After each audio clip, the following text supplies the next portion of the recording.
الرجیم بسم اللہ الرحمن الرحیم۔ ہماری گفتگو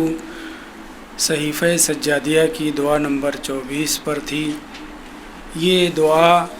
امام سجاد علیہ السلام نے اپنے والدین کے لیے کی ہے، جس میں امام فرماتے ہیں کہ پالنے والے، میں چاہے جتنا اپنے والدین کی خدمت کروں، بہت زیادہ خدمت کروں، پھر بھی میں اسے زیادہ نہ سمجھوں۔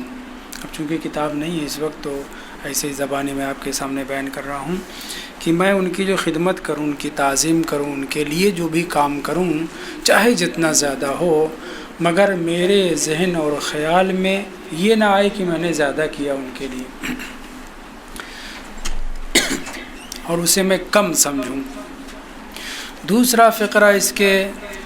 اسی سے ملتا جلتا لیکن اس کے برعکس ہے، وہ یہ ہے کہ پالنے والے، میرے والدین نے اگر میرے حق میں نیکیاں کی ہیں، چاہے جتنی کم کی ہوں، اسے میں بہت زیادہ سمجھوں۔ پہلے جملے سے کے برعکس ہے۔ پہلا جملہ کیا تھا کہ پالنے والے، میں اپنے والدین کے ساتھ چاہے جتنی نیکی کروں، چاہے جتنا کار خیر کروں، اسے زیادہ نہ سمجھوں، مجھے ایسا بنا دے۔ اللہم اجعلنی، عبارت یہ آئی ہے، پالنے والے مجھے ایسا قرار دے دے کہ میں ان کے ساتھ جتنے بھی اچھے سلوک کروں، جتنی بھی نیکیاں کروں، کار خیر کروں، اسے زیادہ نہ سمجھوں، اور مقابل میں وہ جو میرے حق میں اچھائیاں کریں کیے ہیں، انہیں میں کم نہ سمجھوں، اسے انہیں بہت زیادہ سمجھوں۔ کتاب آ گئی تو اس میں دیکھ کر کے پڑھا جائے۔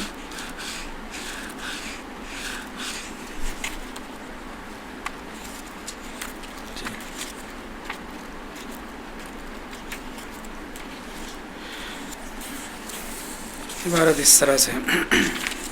بسم اللہ الرحمن الرحیم۔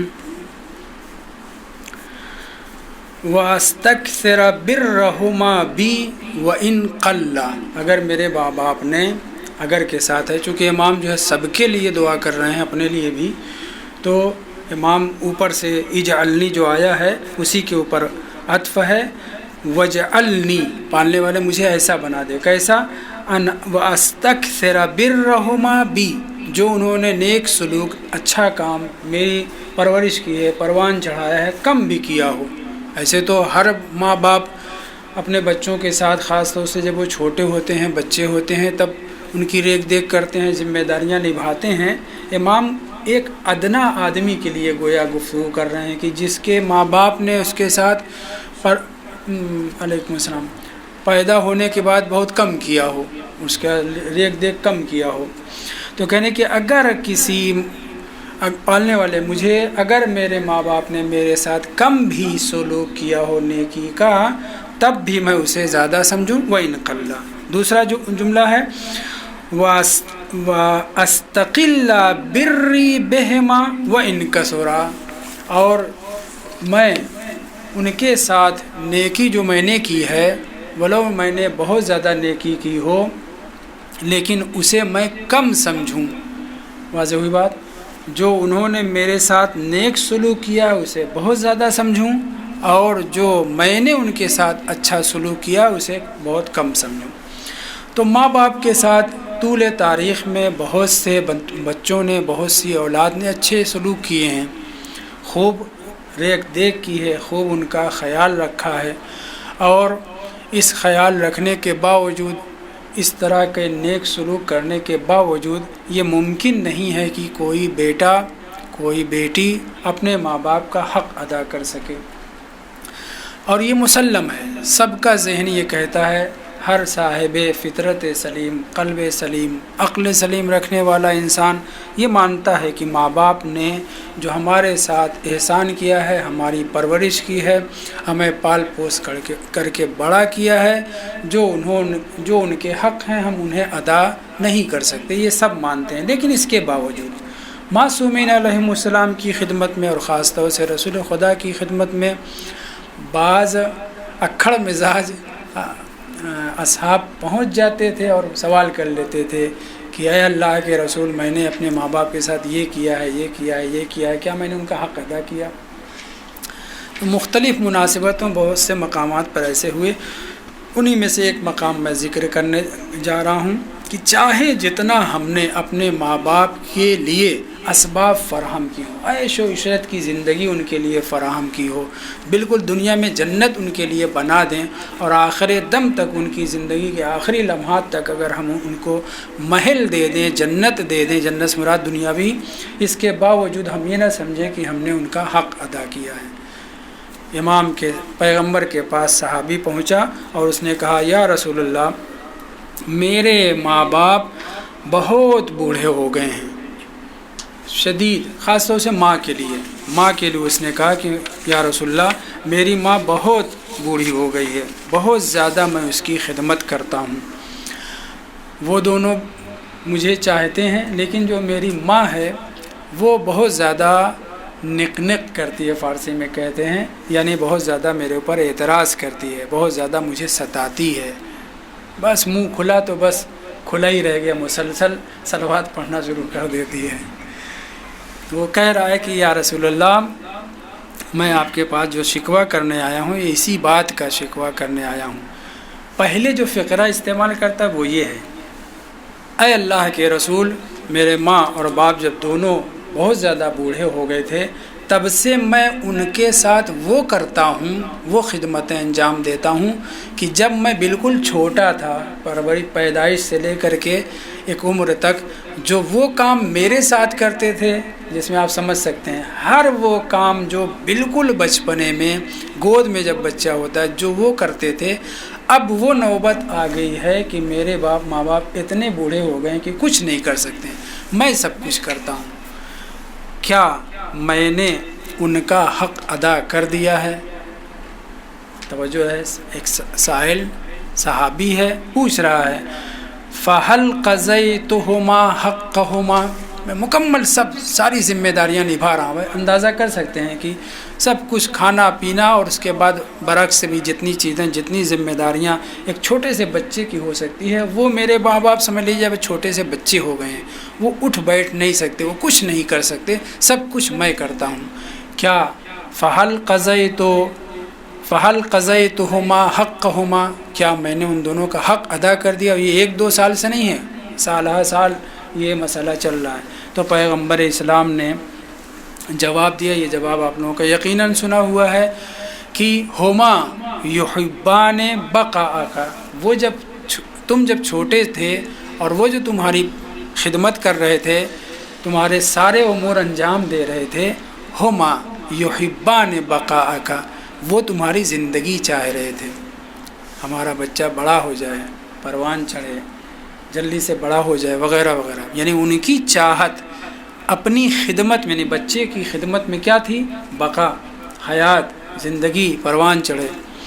لیکن تم جو پرورش کر رہے ہو، جب سے بھی پرورش کر رہا ہوں، تم جو ان کی دیکھ ریکھ اور خدمت کر رہے ہو، جانتے ہو، خیال بھی اور تمہارے ذہن میں بھی یہ گزرتا ہے، یرحمکم اللہ، کہ یہ مرنے والے ہیں، چند دن میں یا چند سال میں، چند مہینے میں چھٹکارا مثلا مل جائے گا۔ تم اگرچہ زبان سے نہیں کہتے، لیکن دل کے کسی نہ کسی گوشے میں یہ بات ہوتی ہے۔ پیغمبر نے صریح طور پر اس کو مخاطب کر کے یہ کہا ہے کہ تم ان کا حق نہیں ادا کر سکتے، کیونکہ وہ تمہاری حیات کے خواہاں تھے، تب تمہاری پرورش کر رہے تھے، اور تم جو ان کی خدمت کر رہے ہو حیات کی تمنا کے ساتھ نہیں، ورنہ کون جھیلے گا 10 سال مثلا، یہ فرض ہے۔ دوسرا صحابی جو تھا، دوسرے مقام پہ آیا تھا، اس نے جو ہے اپنی ماں کے بارے میں خوب کہا کہ یا رسول اللہ، میں نے بہت خدمت کی، بہت دنوں سے خدمت کر رہا ہوں، اب میری ماں کچھ نہیں کر سکتی ہے، مگر منہ زبردست چلتا ہے، اور وہ انہا سیئۃ الخلق، وہ بہت زیادہ بد اخلاق ہے، بہت زیادہ مجھے برا بھلا کہتی ہے، جتنا میں اس کی خدمت کرتا ہوں اتنی ہی زیادہ مجھے وہ بد اخلاقی سے پیش آتی ہے، وغیرہ وغیرہ۔ تو پیغمبر اسلام نے کہا، یہ لم تکن کذالک،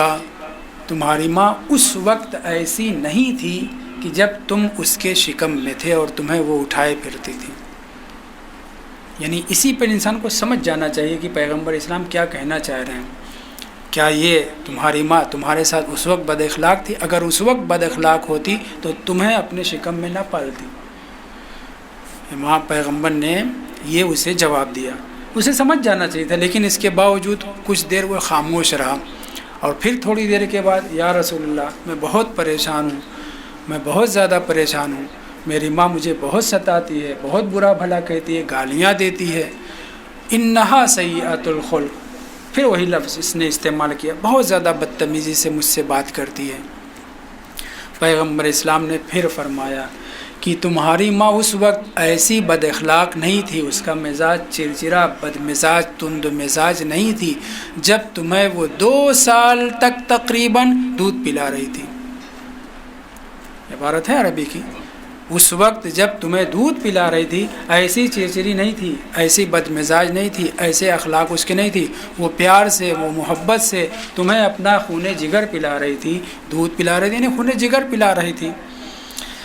بات بہت ویسی تھی۔ پھر وہ صحابی چپ ہو گیا۔ تھوڑی دیر کے بعد پھر اسے کچھ یاد آیا ہوگا کہ اتنی ماں مجھے جو ستاتی ہے، تیسری مرتبہ پھر اس نے کہا یا رسول اللہ میری ماں بہت زیادہ بد اخلاقی کرتی ہے۔ دوسرے لفظوں میں وہ کچھ چاہ رہا تھے کہ پیغمبر کچھ مجھے کوئی راستہ بتلائیں یا سمجھائیں اس کو، یا معجزاتی طور پہ کچھ کریں۔ بہرحال اس کی کیا نیت میں تھا یہ تو نہیں پتہ۔ اس نے پھر یہی کہا انہا سیئۃ الخلق، بہت زیادہ بد اخلاق ہے۔ تب پیغمبر نے کہا لم تکن کذالک، تمہاری ماں اس وقت ایسی نہیں تھی۔ کب؟ حین اسہرت لکا لیلہا وازمعت نہارہا، جب اس نے رات جاگ کر کے تمہاری خدمت کی ہے، تب وہ بد اخلاق اگر ہوتی جا کے کنارے سو جاتی، چھوڑ دیتی تمہیں۔ حین اسہرت لکا لیلہا، اس نے اپنی رات کو بیداری میں گزارا، رات میں جاگ جاتی تھی۔ تم روئے، ادھر اس کی آنکھ کھل گئی، تم نے کچھ اور کیا، اس کی صاف صفائی وغیرہ وغیرہ ماں نے کرنا شروع کر دیا۔ اور صرف رات کی بات نہیں ہے کہ رات کو بیدار رہی، بہت زیادہ جاگی تمہارے لیے، کتنی راتیں تم نے اس کو تنگ کیا۔ اگر وہ بد اخلاق اس وقت ہوتی تو پھر اس کا رد عمل کچھ اور ہوتا۔ دوسرا فقرہ وَأَزْمَعَتْ نَهَارَهَا، مفعول کا صیغہ، ازمعت ہے کہ ضمیر ماں کی طرف۔ یہ ماں اس وقت بد اخلاق نہیں تھی۔ زما کہتے ہیں پیاس کو، اور شدید پیاس کو، جس میں بھوک بھی شامل ہو جائے۔ جب اسے شدید بھوک پیاس لگتی تھی تب بھی وہ تمہارا خیال کرتی تھی، تمہیں کھلاتی پلاتی تھی، اگر بچتا تھا تو وہ کھاتی تھی الی آخر۔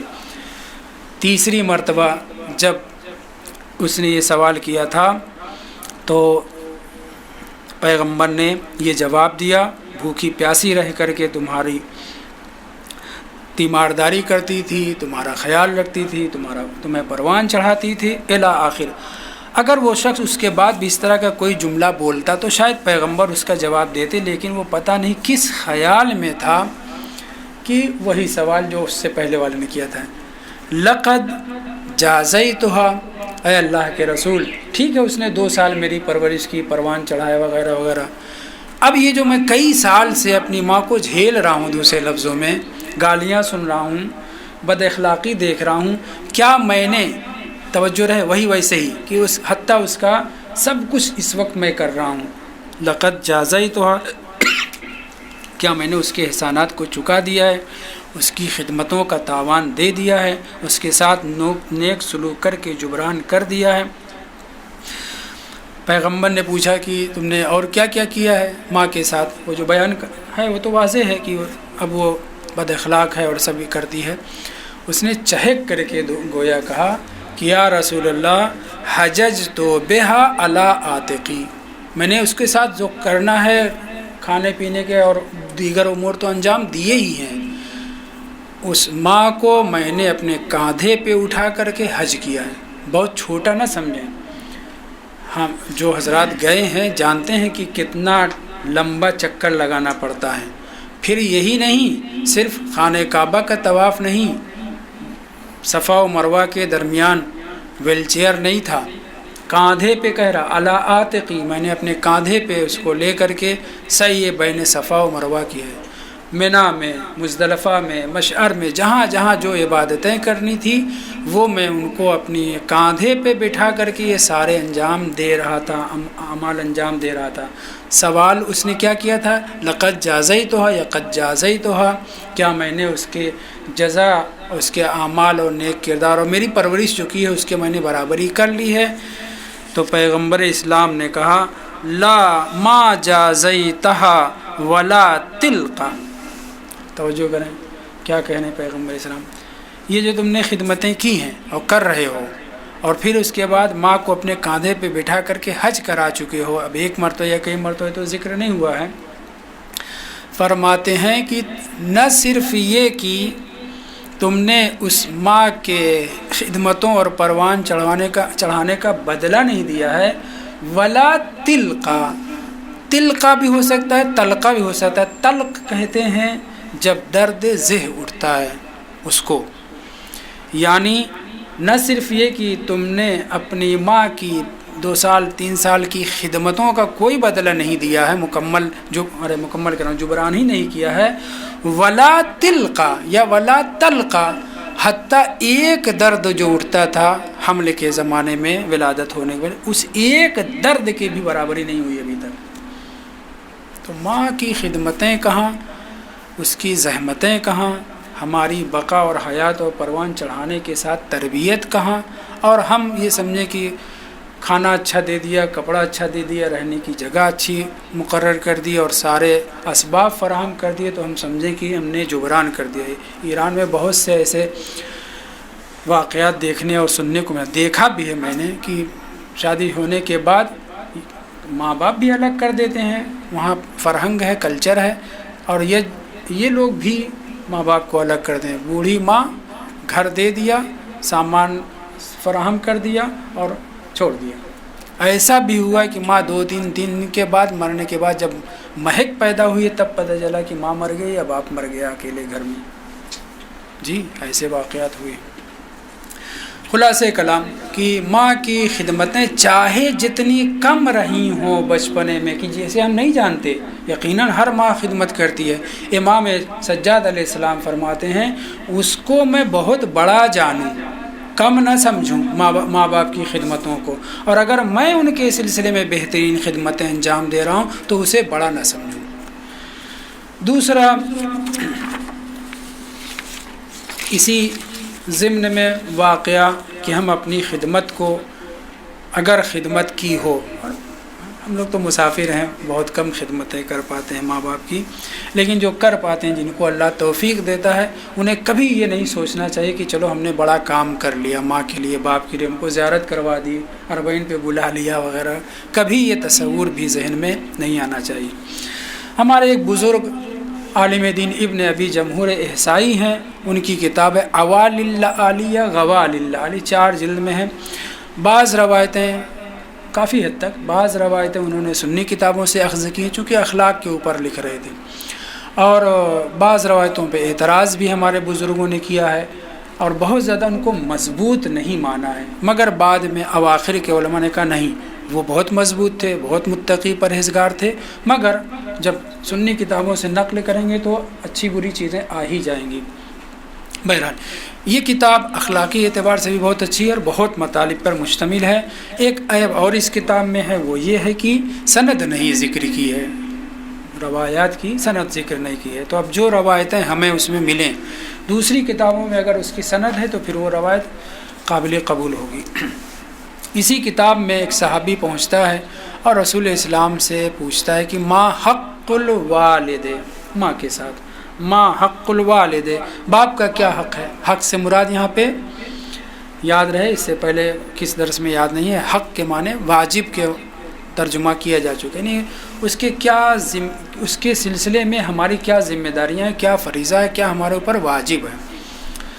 اور حق کا جو اردو میں ترجمہ ہے کہ اس کا حق ہمارے اوپر کیا بنتا ہے وہ بھی ہے، ما حق الوالد۔ تو پیغمبر اسلام نے فرمایا ان تطیعہ ما عاش، جتنے سال تک وہ زندہ رہے آخری لمحے تک اس کی اطاعت کرتے رہو۔ باپ کا حق بہت ہے، ایک ٹکڑے میں پیغمبر اسلام نے یہاں بیان کیا ہے، امام سجاد نے کچھ بیان کیا، دوسرے معصومین نے بھی بیان کیا ہے۔ یہاں جو صحابی سوال کر رہا ہے ظاہراً اس کے مزاج کے اعتبار سے، اس سے کہا ان تطیعہ، تم اس کی اطاعت کرو، ما آشا، 10 سال 20 سال 15 سال 50 سال جب تک زندہ رہے وہ اس کی اطاعت کرنا ہے، یہ اس کا حق ہے۔ خوب کلی ہو گئی بات، کیا ہر چیز میں اس کی اطاعت، الا حرام، الا معصیت میں، اس میں تو اطاعت کسی کی بھی نہیں کرنا ہے۔ کلی طور پر پیغمبر نے بیان کر دیا کہ جو بھی تمہارا باپ کہے اس میں اس چونچ چرا کیے بغیر اس کو تمہیں انجام دینا، یہ باپ کا حق ہے تمہارے اوپر۔ فوراً اس نے سوال کیا کہ جب یہ باپ کا یہ حق ہے کہ آخری دم تک اس کی ساری باتیں سننا ہے، جو بھی کہے اس کو ماننا ہے، تو پھر ماں تو اس سے بڑی ہے، ماں تو اس سے زیادہ عظمت اور مقام رکھتی ہے، تو اس کا حق کیا ہوگا؟ فوراً اس نے کہا وما حق الوالدۃ، تو پھر ماں کا حق کیا ہے؟ تب پیغمبر اسلام نے جو جملہ ارشاد فرمایا ہے ہماری آنکھ کھولنے کے لیے کافی ہے۔ پیغمبر فرماتے ہیں ہیہات ہیہات، یہ جملہ خود ہی بول رہا ہے، یہ کلمہ خود ہی بول رہا ہے، اس کے بارے میں تصور ہی نہیں کیا جا سکتا، سوچا ہی نہیں جا سکتا کہ ماں کی کتنی ہمارے اوپر ذمہ داریاں ہیں، اس کا کتنا حق ہے۔ ہیہات کے معنی کیا ہے؟ بعودہ کے ہے، دور، ہیہات من الذلہ، سنتے اور پڑھتے رہتے ہیں مولا امام حسین علیہ السلام کا قول، ذلت ہم سے، رسوائی ہم سے دور ہے۔ یہاں پہ ہیہات کیوں پیغمبر نے استعمال کیا ہے؟ کہ حق کے والدہ، ماں کا حق اصلاً درک کرنا، اس کا ادا کرنا بہت دور کی بات ہے۔ واضح ہو گئی بات؟ اب اس کے بعد پیغمبر اس دوری کو، اس عدمت کو بیان کرنے کے لیے فرماتے ہیں، عبارت پہلے پڑھوں، ہیہات ہیہات لو انہ عدد رمل عالج، ایک ساحل آج ہے، ملک ہے افریقہ کا، ایک عالج، اب یہ اس وقت مجھے یاد نہیں رہا کہ کہاں پہ ہے، کوئی بہت دور تک کا علاقہ ہے، ممکن ہے کئی ہزار کلومیٹر پر مشتمل ہو، جہاں بالو ہی بالو ہے، جیسے ریگستان میں صحرا وغیرہ میں بالو ہوا کرتے ہیں، ایک ایک بالو کو مد نظر رکھیے، عدد رمل عالج، کوئی عالج ایسی جگہ ہے کہ جو بہت بڑے علاقے پر مشتمل ہے اور وہاں بالو ہی بالو ہے۔ لو انہ عدد رمل عالج وقطر المطر ایام الدنیا، اپنی زندگی نہیں بلکہ دنیا کی زندگی جتنی ہے، کئی ملین سال معلوم نہیں، اور اس دنیا کی زندگی میں جتنی بارشیں ہوئی ہیں، جس علاقے میں جتنی ہوتی رہی ہیں، ان کے قطرات کے برابر۔ لفظوں پہ غور کر رہے ہیں؟ پوچھا کیا تھا؟ باپ کا حق، بتایا کہ جب تک وہ آخری سانس تک اس کی اطاعت کرنا ہے۔ ماں کا حق، تو پیغمبر نے پہلے ہیہات کر کے منع کر دیا کہ اصلا حق سمجھا نہیں جا سکتا، حق کا ادائیگی کا کوئی سوال ہی نہیں پیدا ہوتا، بہت دور کی بات ہے یہ۔ اور پھر اس کے بعد کہہ رہے ہیں کہ اگر کوئی بیٹا اللہ اسے دنیا بھر کی زندگی نہیں بلکہ دنیا میں جتنی بارشیں ہوئی ہیں ان بارشوں کے ہر قطرے کے برابر اسے زندگی دے دے، اور ساحل عالج کے تمام بالو کے ذرات، جتنے ذرے ہیں، ان کی تعداد کے برابر اسے ماں کی خدمت کی زندگی دے دے، تصور ہے؟ ممکن نہیں ہے، تصور کیا جا سکتا ہے مگر ممکن نہیں ہے۔ اللہ نے صاف قرآن میں اعلان کر دیا انک میت و انہم میتون، اے اللہ کے نبی آپ کو بھی مرنا ہے، یہ آپ کے اصحاب اور سب کے سب مریں گے۔ فرض یہ ہے کہ ماں کی عظمت کتنی ہے، ماں کا حق کتنا ہے کہ عالج کے بالو کی تعداد اور پوری دنیا میں آخری دن تک جتنی بارشیں ہوں گے ان کی قطرات کے برابر قام بین یدیہا، بیٹا یا بیٹی اولاد خدمت کے لیے کھڑی رہے۔ کیا کہا؟ فوراً انجام دیا، ایک دن نہیں، 1 سال نہیں، 10-20 سال نہیں، اپنی عمر بھر نہیں، اگر خدا اتنی عمر دے دے کہ جتنے بالو عالج میں ہیں اور جتنی بارش ہو رہی اس کے ایک ایک قطرے کے برابر، قام بین یدیہ، قام بین یدیہ مطلب نہیں کہ کھڑا رہے، مراد یہ کہ چست رہے، آمادہ رہے، فوراً بجا لائے۔ اگر ایسا کوئی انسان ہو، فرض کرتے ہیں اور اپنی ماں کی خدمت اس طریقے سے کرتا رہا ہو تو کیا ہوگا؟ فرماتے ہیں ما عدل ذالک یوم حملت ہو فی بطنہا، شکم میں جو اس نے 9 مہینہ رکھا ہے، پوری 9 مہینے کی مدت، اس کے برابر بھی نہیں ہوگا۔ پوری پرورش جو کی ہے، دودھ پلایا، اس کے بعد پروان چڑھایا، اس کی تو بات ہی نہیں ہے۔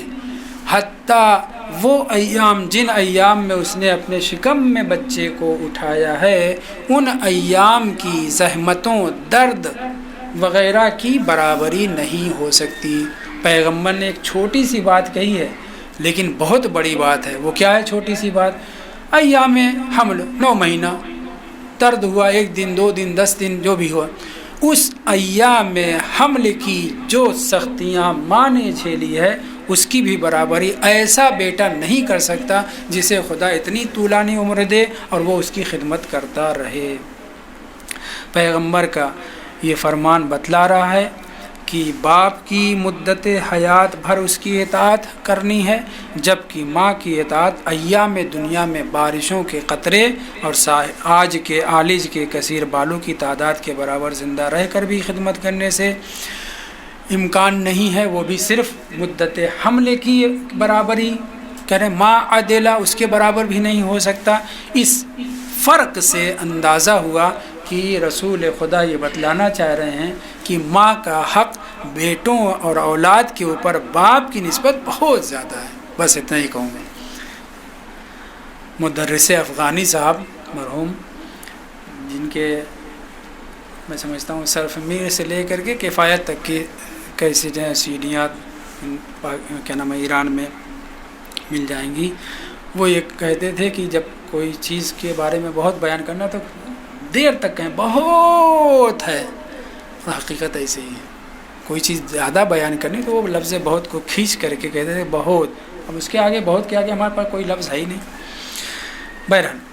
تو ایک فرق یہاں پہ ماں کے حق اور باپ کے حق میں یہ پتہ چلا کہ ہمیں باپ کی خدمت آخری سانس تک کرنی ہے اور اس کی اطاعت کرنی ہے، الا الا ان تشرک باللہ، اگر ماں باپ شرک کی بات کریں، معصیت کی بات، تو ہم کو نہیں انجام دینا، ورنہ سب انجام دینا ہے جو حکم دیں۔ ایک اور روایت، اور آپ حضرات کی زحمت تمام، ہمارے ایک بزرگوار گزرے ہیں کراجکی صاحب، علامہ کراجکی، بہت سی کتابیں لکھی ہیں، اس میں سے تبرائی کتاب میں سے التعجب ہے، کنز العمال 2 جلد میں ہے، بہت پرانے بزرگوں میں سے تھے۔ انہوں نے ماں کے حق کو مقدم رکھنے کے اوپر پہلے ایک تبصرہ کیا ہے، اتنا عبارت میں نے لکھا ہے صرف، قد جعل اللہ حق الام مقدما، ماں کے حق کو باپ کے حق پر، پوری کائنات کے حق کے اوپر مقدم کیا ہے۔ اور اللہ نے خود، رسول خدا اور خود خدا نے قرآن مجید میں آیتوں اور رسول اسلام نے اپنی احادیث میں ماں کے مرتبے کو بے حد بیان کیا ہے۔ وہ کہتے ہیں کہ ماں کے حق کو مقدم کیا جائے، اگر ماں کچھ کہہ رہی ہے، باپ کچھ کہہ رہے، باپ بھلے ہی غصہ ہو اور آپ کو نقصان پہنچائے یا سزا دے، پھر بھی ماں کا حق مقدم ہے، یہ ان کا نظریہ ہے، اور صحیح بھی یہی ہے کہ ماں کا حق باپ کے حق کے اوپر مقدم ہے، الا مثلا ماں کہیں جذبات سے کام لے رہی ہے، باپ عقل مندی اور شعور سے ایک بات کہہ رہا ہے، تو ماں کو راضی کر کے باپ کی سنیے، وہاں پہ ماں کو راضی کر کے کسی طریقے سے باپ کی سننا ہے، کیونکہ وہ شعور اور عقل اور خیرت کے مطابق ہے، یہ جذبات اور محبت میں ہے۔ مثلا تعلیم کے لیے بھیجنا ماں منع کر رہی، مثلا باپ بھیج رہا ہے، نہ صرف تعلیم اور بھی دوسرے امور میں ماں باپ میں اختلاف ہو سکتا ہے، تو وہاں پہ ماں کے حق کو، ماں کی بات کو سننا ہے، مقدم کرنا ہے، مگر راضی کر کے باپ کی بھی آپ سن سکتے ہیں۔ تو بہرحال وہ انہوں نے صاف لفظوں میں اپنا فتویٰ قد جعل اللہ تعالی حق الام مقدما، ماں کے حق کو خدا نے مقدم کیا۔ پھر وہاں پہ ایک روایت وہ نقل کرتے ہیں کہ ایک صحابی آیا اور اس نے پوچھا کہ اے اللہ کے رسول، ای الابوین اعظم، ماں اور باپ میں سے عظمت کے اعتبار سے کون بڑا ہے، کون بزرگ ہے؟ میں یہیں پہ کہتا چلوں،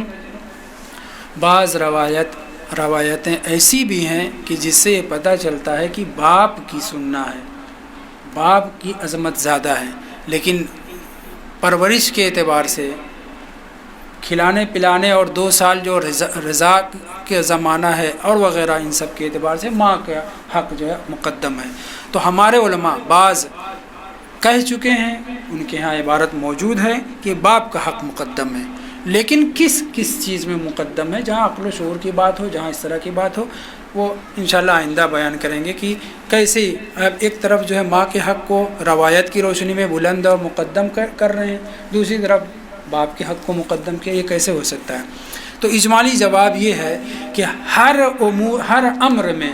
ماں کو مقدم کیا جائے، الا یہ کہ ماں اور باپ کے درمیان کسی مسئلے میں بیٹے کی نسبت اگر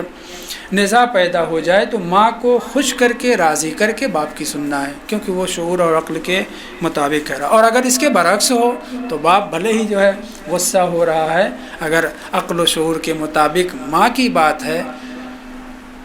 تو پھر وہاں باپ جو ہے جذبات میں آ کر کے کچھ کہہ رہا ہے، تو وہاں پہ ماں کو کے حق کو مقدم کرنا، اس کی بات کو سننا، یہ کنفرم ہے۔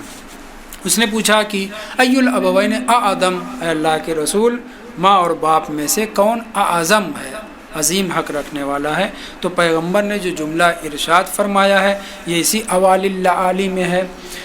یہ معصومین علیہ السلام یقیناً مسجع اور کلام کیا کرتے تھے، لیکن ایسا بھی نہیں کہ جو ذرا بھدا لگے،